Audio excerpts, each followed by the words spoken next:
Ese es el tercero. Entonces yo prefiero 8 días antes para que el tercer sábado.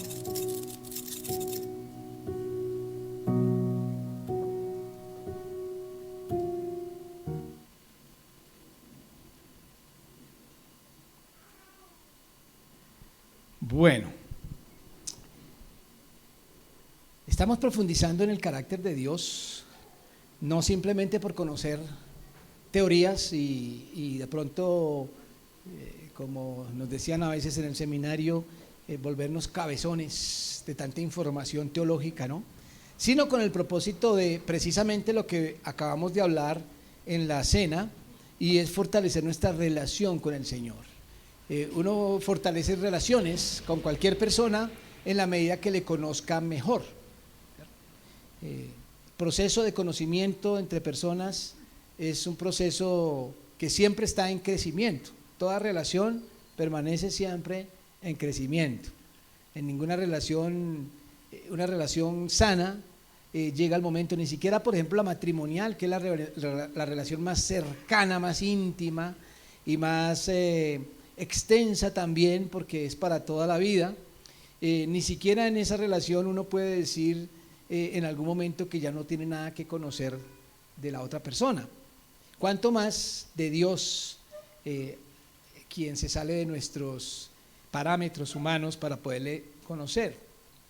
Así que lo importante aquí es fortalecer esa relación, ir con el mismo hilo de lo que estábamos meditando ahora en Primera de Corintios, pero ahora lo vamos a hacer con base en estos 2 capítulos de Isaías. Recordemos, y si ustedes me ayudan a repetir el versículo lema, ¿qué dice?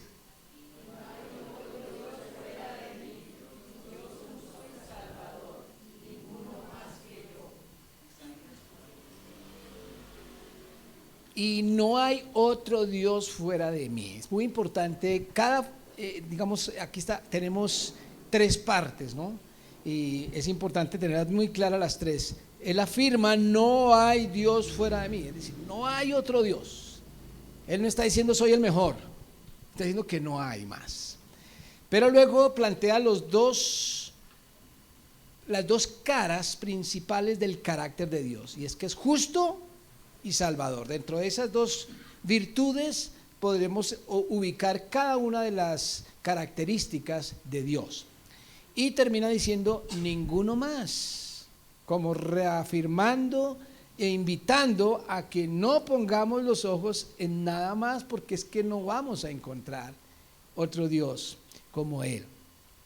Bueno, en estos capítulos que vamos a estudiar hoy, es más, durante este mes, quisiéramos plantear una afirmación que vamos a poner de por medio al acercarnos a estos capítulos.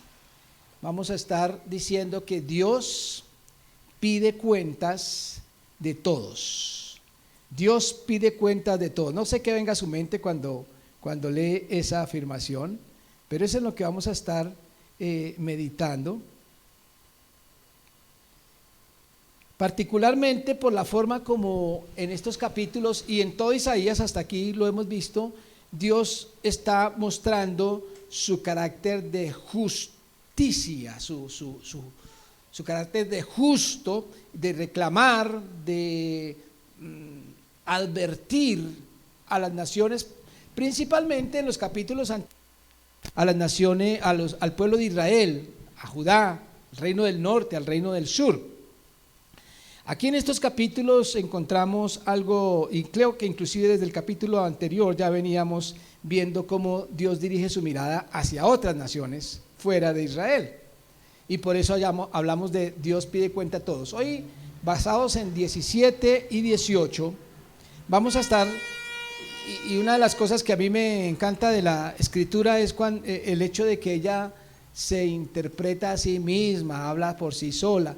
A veces cuando decimos que no entendemos algo, no es porque necesitemos un ejercicio exegético, técnico, científico para saber, sino porque leemos a la carrera, no ponemos atención a lo que estamos leyendo, es leer simplemente. Por eso hoy les quiero invitar a leer la Biblia, estos 2 capítulos. Comienza versículo 1 diciendo: profecía sobre Damasco. Es una especie de título, por eso lo coloco resaltado, pero es colocado por el autor. Profecía sobre Damasco. ¿Qué es Damasco? ¿Quién recuerda Damasco? Ya lo hemos visto en capítulos anteriores. ¿Qué les recuerda Damasco? Una ciudad, ¿pero de dónde? La capital de Siria, muy bien. El vecino inmediato de Israel, el reino del norte, Siria, allí estaba Damasco. Y entonces dice el profeta: he aquí que Damasco dejará de ser ciudad y será montón de ruinas. Las ciudades de Aroer están desamparadas, en majadas se convertirán, dominarán allí y no habrá quien los espante. Cesará el socorro de Efraín y el reino de Damasco, y lo que quede de Siria será como la gloria de los hijos de Israel, dice Jehová de los ejércitos. Empezando allí, uno ya por el contexto que hemos venido leyendo, pues ya sabemos qué es Damasco, pero empieza uno a encontrarse con cosas que de pronto no entiende muy bien, sobre todo si no hemos traído el hilo de lo que venimos leyendo aquí en Isaías. Hay una advertencia contra esta ciudad que dejará de ser, y Isaías, el profeta, va a utilizar diferentes figuras para expresar lo que vendrá sobre estas ciudades que va a mencionar. Figuras que a veces están lejanas a nuestra mente porque son figuras ilustrativas. Estas figuras de los profetas son como especie de parábolas para entender lo que va a suceder o lo que Dios va a hacer con estas naciones. Pero como nosotros no vivimos en ese contexto, las figuras que utilizó Isaías no son cercanas a nuestra forma de vivir, entonces eso hace más difícil. Por ejemplo, aquí dice el versículo 2: las ciudades de Aroer están desamparadas, en majadas se convertirán. ¿Qué son majadas? Pastizales, ¿no? ¿Qué son majadas? Refugio, rebaños, ¿cierto? Animales, manadas. Se convertirán en majadas, dice, que esas majadas dormirán allí y no habrá quien las espante. ¿Qué les comunica esa idea? ¿Por qué van a poder pastar sin que nadie las espante? Porque no habrá mano del hombre, que es la que las espanta. Es decir, estará tan destruida la ciudad que quedará asolada. Y las majadas estarán allí como si fuera una selva, ¿cierto? Simplemente quedarán totalmente destruidas. Luego dice el versículo 3: cesará el socorro de Efraín. ¿Quién es Efraín? ¿Quién le recuerda a Efraín? Reino del norte. Recuerden que el reino del norte, Efraín, la casa de Efraín, se alió con Damasco, con Siria, para atacar a Judá. Así que esa alianza es de la que está hablando aquí, porque aunque la profecía es sobre Damasco, le dice a Efraín: cesará el socorro de Efraín, porque Efraín ha depositado su confianza en Siria. Así que su socorro, que es Siria, dejará de ser. Y lo que quede de Siria, termina diciendo, será como la gloria de los hijos de Israel. ¿Cómo quedó la gloria de los hijos de Israel? También por el piso, es decir, todo va a estar totalmente destruido y dejará de ser.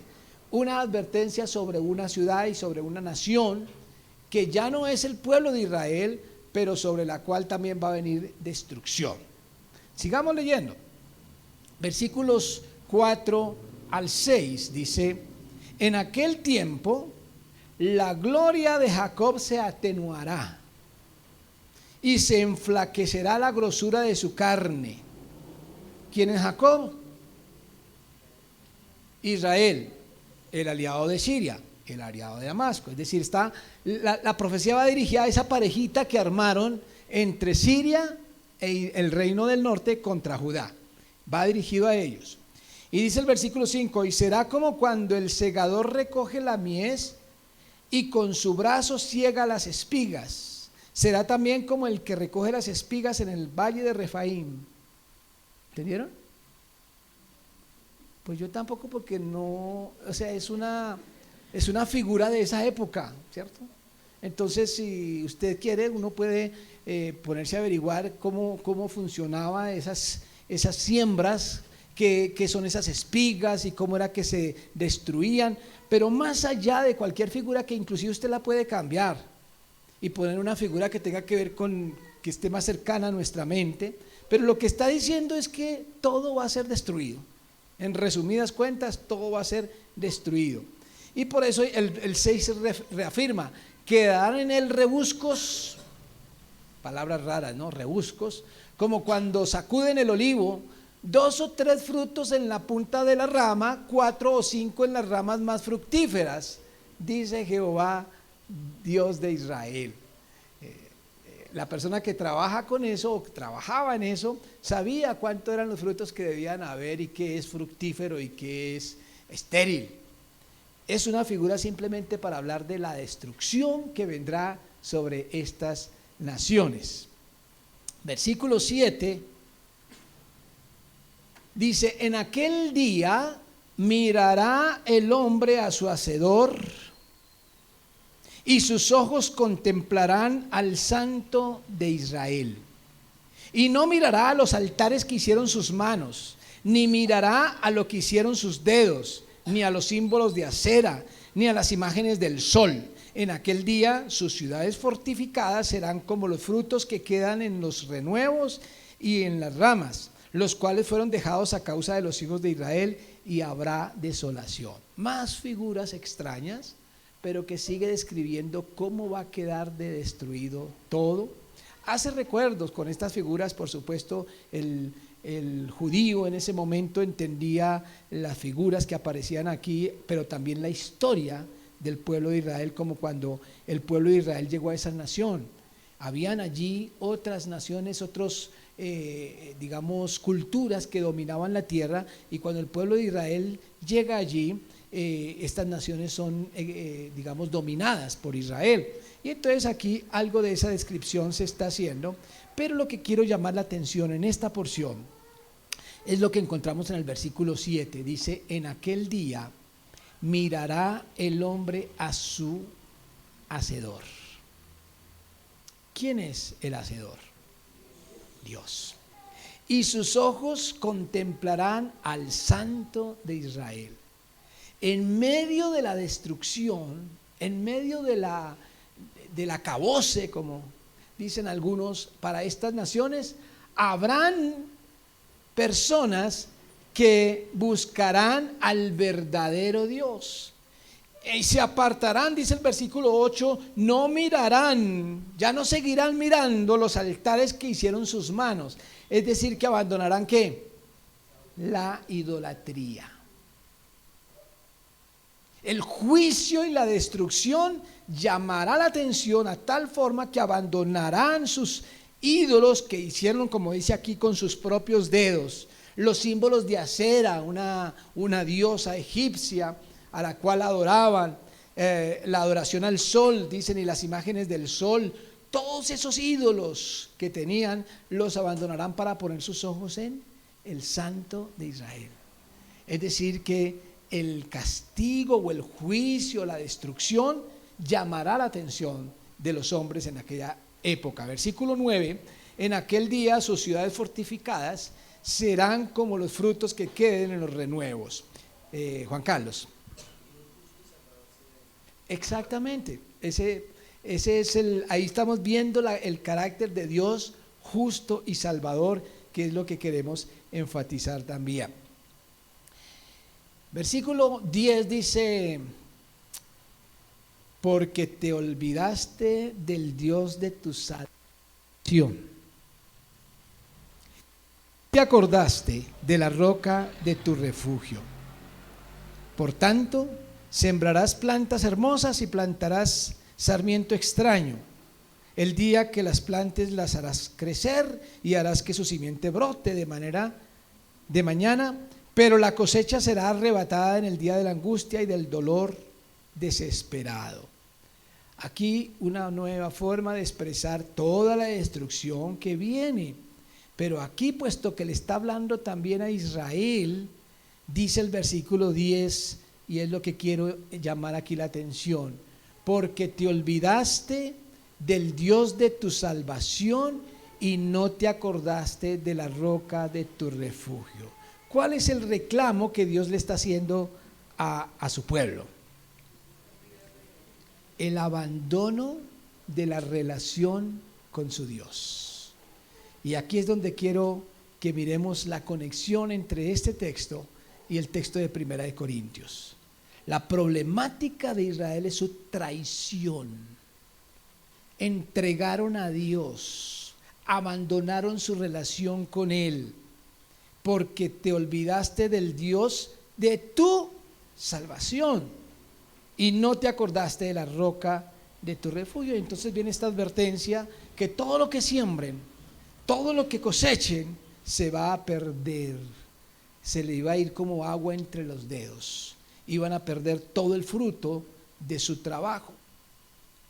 Versículo 12 dice: hay multitud de muchos pueblos, hay sin H, ¿no? Hay multitud de muchos pueblos que harán ruido como estruendo del mar y murmullo de naciones, que harán alboroto como bramido de muchas aguas. Los pueblos harán estrépito como de ruido de muchas aguas, pero Dios los reprenderá y huirán lejos. Serán ahuyentados como el tamo de los montes delante del viento y como el polvo delante del torbellino. Al tiempo de la tarde he aquí la turbación, pero antes de la mañana el enemigo ya no existe. Esta es la parte de los que nos aplastan y la suerte de los que nos saquean. Se está describiendo cómo el pueblo es invadido por los asirios. Y entonces habla simplemente de la multitud que vendrá, digamos, a invadirlos. Aquí no se menciona quién, pero por el contexto puede uno relacionarlo con la invasión de los asirios. Pero acá hay algo muy interesante y que también voy a resaltarlo, y es lo que dice al final: esta es la parte de los que nos aplastan y la suerte de los que nos saquean. Recordemos que el pueblo de Israel fue dominado por estas naciones vecinas, y aquí hay una profecía que va en contra de esos. Pero noten la diferencia con Israel. A Israel le dice: porque olvidaste al Dios de tu salvación. Pero a estas naciones es simplemente por su injusticia. Es decir, los que no conocen a Dios, o estas naciones que no conocían a Dios, tendrían que dar cuenta a Dios por su injusticia y su maldad, su iniquidad, como aparece en textos anteriores. Pero aquellos que se suponía que sí conocían a Dios, debían dar cuentas por haber abandonado esa relación. Pero de todas formas, todos tenían que dar cuentas. Dios pide cuentas absolutamente de todos. Capítulo 18 luego dice: ay de la tierra que hace sombra con las alas, que está tras los ríos de Etiopía. Nos encontramos con otra nación, con Etiopía. No es el pueblo de Dios, pero también Dios la llama a cuentas y dice: ay de esta tierra. Y los describe. En el versículo 2 dice que envía mensajeros por el mar y en naves de junco sobre las aguas. Siguen figuras. Andad mensajeros veloces a la nación de elevada estatura. Miren la descripción que hace: la nación de elevada estatura y tez brillante, pueblo temido desde su principio, y después gente fuerte y conquistadora, cuya tierra es surcada por ríos. Esa es la descripción de Etiopía. ¿Sí? Empieza físicamente: gente, nación de elevada estatura. Parece que eran como Fabián, ¿cierto? Grandotes, ¿eh?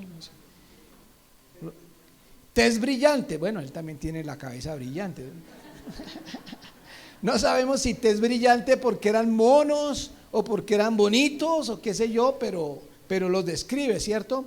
Al pueblo temible desde su principio, y después gente fuerte y conquistadora. Ese era el pueblo de Etiopía. Y entonces habla de cómo ellos van a ser también juzgados, llamados a cuenta. Versículo 3: vosotros todos los moradores del mundo y habitantes de la tierra. Cuando se levante bandera en los montes, mirad, y cuando se toque trompeta, escuchad. Una advertencia para todas las naciones. Seguimos viendo eso. Versículo 4 dice: porque Jehová me dijo así: me estaré quieto y los miraré desde mi morada, como sol claro después de la lluvia, como nube de rocío en el calor de la siega. Más figuras. Porque antes de la siega, cuando el fruto sea perfecto y pasada la flor se maduren los frutos, entonces podará con podaderas las ramitas y cortará y quitará las ramas. Y serán dejados todos para las aves de los montes, y serán las bestias de la tierra sobre ellos, para las bestias de la tierra sobre ellos, y tendrán el verano las aves, e invernarán todas las bestias de la tierra. Es decir, van a ser totalmente consumidos. Eso es lo que Dios le manda a decir a estas naciones. Pero noten esta frase de Dios: me quedaré quieto y los miraré desde mi morada. ¿Cómo vemos allí a Dios? Hay algo que me ha llamado la atención en estos dos capítulos y que quiero compararlo trayendo a colación frases que hemos encontrado en capítulos anteriores. Voy a leerles algunas de esas frases que hemos visto en capítulos anteriores, desde el capítulo 7 inclusive. Miren estas frases que muestran a Dios obrando para destruir, o sea, Dios metiendo la mano para destruir. Dice, capítulo 7, 18: y acontecerá que aquel día silbará Jehová a la mosca. Silbará, es decir, Jehová le silbará a la mosca para que ataque. Versículo 20, 7:20: en aquel día el Señor raerá con navaja alquilada. Recuerda que vimos esa parte, ¿no? Dios afeitando al pueblo. Capítulo 8, 7: he aquí por tanto que el Señor hace subir sobre ellos aguas de ríos impetuosas y muchas. Esto es al rey de Asiria con todo su poder. Dice que el Señor hace subir, es decir, es el Señor el que hace la obra. Y hay una frase que se repite en el capítulo 9 y 10, recordarán ustedes esta frase: ni con todo eso ha cesado su furor, sino que todavía su mano sigue extendida. Recuerden esa mano extendida en forma de castigo. Lo encontramos en el 9:12, 9:17, 9:21, 10:4. Todos estos capítulos Dios diciendo: yo haré, y mi mano está extendida. 10:5 dice: oh Asiria, vara y báculo de mi furor, en su mano he puesto mi ira. Dios ejecutando. 13:5: vienen de lejana tierra, de lo postrero de los cielos, Jehová y los instrumentos de su ira para destruir toda la tierra. Instrumentos de la ira de Dios. Y 13:11 dice: y castigaré al mundo por su maldad y a los impíos por su iniquidad, y haré que cese la arrogancia de los soberbios y abatiré la altivez de los fuertes. ¿Por qué hago referencia a todos estos textos? Porque son muchos y todos hablan de un Dios actuando para destruir, para castigar. En estos dos capítulos es interesante ver el cambio de vocabulario, porque desde el mismo versículo 1 dice: profecía sobre Damasco, he aquí que Damasco dejará de ser ciudad y será montón de ruinas. Describe lo que va a pasar, pero ya no se ve diciendo yo haré, sino que pasará. Pareciera que viéramos allí a un Dios que está dejando que les pasen cosas a estas naciones. Ya no Él dice yo haré, sino que será, sucederá, pasará, en tercera persona siempre. Algo les va a suceder a estas naciones. Y cuando llegamos a este versículo vemos a Dios quieto. Dice: me quedaré quieto y los miraré desde mi morada. ¿Saben de qué me hace acordar esto? Y es de algo que hemos llamado la voluntad de Dios, que a veces nos cuesta tanto trabajo entender la voluntad de Dios. Y hemos aquí mencionado la voluntad de Dios de 3 clases. Recuerden ustedes las 3 caras de la voluntad de Dios. Primero, lo que Dios manda. Lo que Dios manda es voluntad de Dios. ¿Siempre sucede lo que Dios manda? A pesar de que es su voluntad, no sucede. ¿Por qué? Porque depende de que yo obedezca. Así que lo que Dios manda, aunque es su voluntad, no siempre se cumple. Como para los que dicen que la voluntad de Dios siempre se cumple. No, lo que Dios manda no siempre se ha cumplido. En segundo lugar está lo que Dios hace. Eso sí siempre se cumple. Es decir, Dios decide hacer y lo hace, punto. Créanle o no le crean, obedezcamos o no obedezcamos, Él hace su voluntad. Eso es lo que Dios hace. Pero hay una tercera versión, y es lo que Dios permite, que no necesariamente es lo que Él quiere, pero Él sencillamente cruza sus brazos y deja que las cosas sigan sus consecuencias lógicas. A veces confundimos eso y vemos cualquier desastre, cualquier fracaso como, ay, es que Dios me está castigando.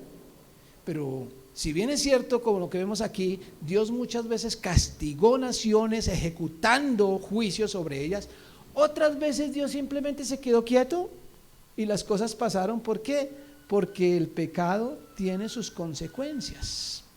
A veces Dios en su carácter simplemente retira su mano, y cuando nosotros vivimos separados de Él, nosotros mismos acarreamos consecuencias sobre nuestras vidas. Y eso es lo que tenemos que preguntarnos en esta mañana. ¿Qué tanto nosotros podemos decir que tenemos una relación estable, permanente con Dios? ¿Y hasta qué punto simplemente estamos practicando una religiosidad que está llena simplemente de costumbres, de hábitos y de rituales? Miren cómo termina el capítulo 18 en el versículo 7.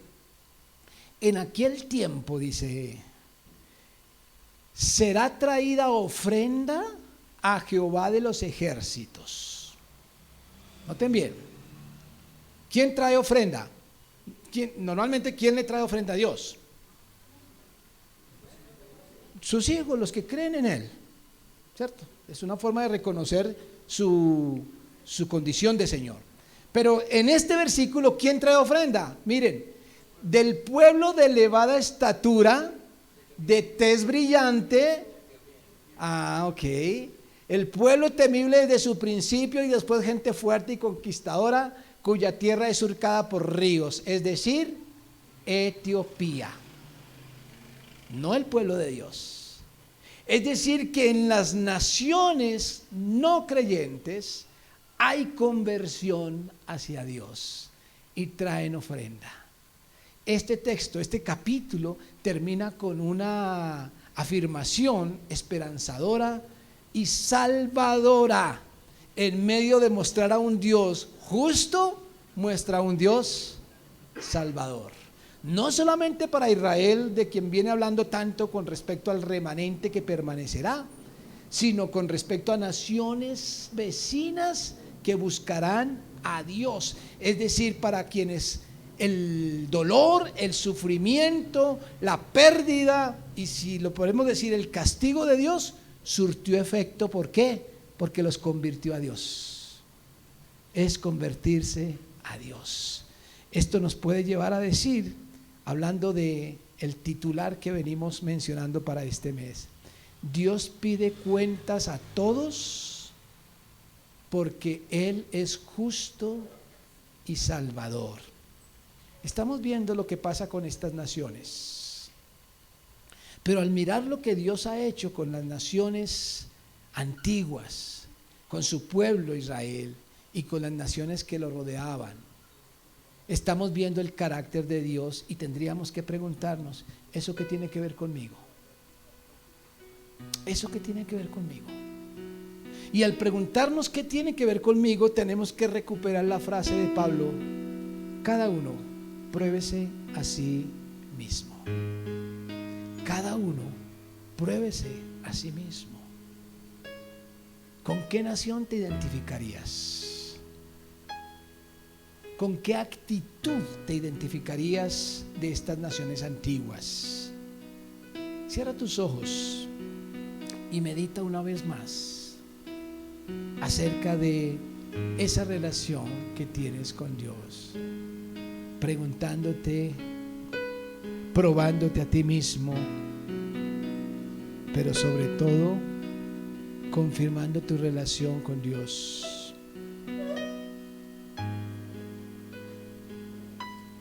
No podemos utilizar este texto para juzgar de pronto cada momento de dolor, de tristeza o de pérdida que puedas tener hoy. Pero lo que sí podemos decir es que los momentos difíciles, los momentos de tristeza, de frustración o de pérdida pueden ser utilizados para acercarnos a Dios. No necesariamente Dios los está ejecutando, pero indudablemente lo está permitiendo. Y si Él permite esas cosas en nuestras vidas, es por amor, es con una actitud salvadora, más que con el deseo de arrasar, castigar o vengarse. Dios está llamando a que le busquemos sinceramente, a que mantengamos con Él una relación estable y sincera. Gracias te damos, oh Dios, porque eres un Dios justo y salvador. Y nos presentamos delante de ti, conscientes de nuestra infidelidad, de nuestra flaqueza en muchos momentos. Y te rogamos, oh Dios, que te hagas presente en nuestras vidas, que podamos, oh Dios, ofrecernos a ti, así como hombres de otras naciones trajeron ofrenda a ti. Nosotros nos presentamos delante de ti como ofrenda y queremos, oh Dios, que tú nos recibas en una relación inquebrantable, porque te necesitamos. Reconocemos que muchas de nuestras derrotas son el resultado de nuestros propios errores, pero te agradecemos porque eres un Dios que da oportunidades de restauración, como lo hiciste con Israel y con otras naciones, lo haces hoy con nosotros. Y tú conoces cada corazón que se está probando en esta mañana a sí mismo. Solo tú y cada uno de nosotros conocemos esa relación. Glorifícate en la vida de cada persona aquí. Te lo pedimos en el nombre de Jesús. Amén. Amén. Dios les bendiga a todos. Les invitamos para el miércoles a las 7 de la noche, nuestra lectura bíblica y nuestro tiempo de meditación en diferentes preguntas que tenemos sobre la fe. Que Dios les bendiga y no se vaya sin saludar a su hermano, sin tomarse un tinto, una aromática. Bendiciones para todos.